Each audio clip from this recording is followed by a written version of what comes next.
When we're talking about follow-up in a projection welding, as those projections begin to warm and start to collapse, we must keep the force on those projections.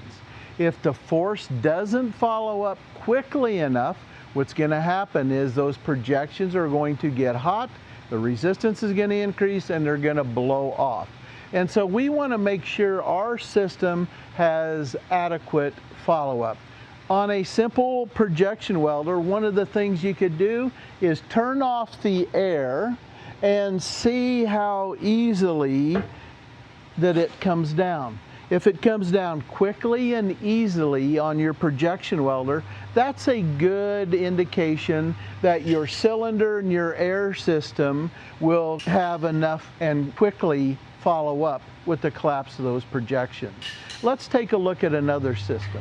When we are talking about big projection welders, we have to go more than just the air system as a follow-up.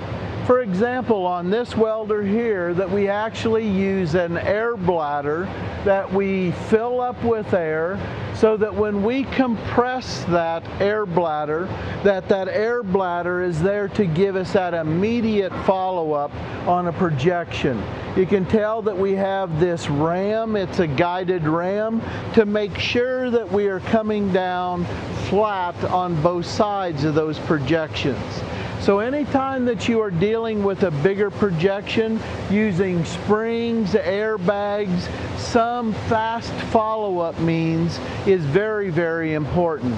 We can't just rely on using our old spot welders to do the same job that we need with today's requirements on projections. We must have some form of a fast follow-up device.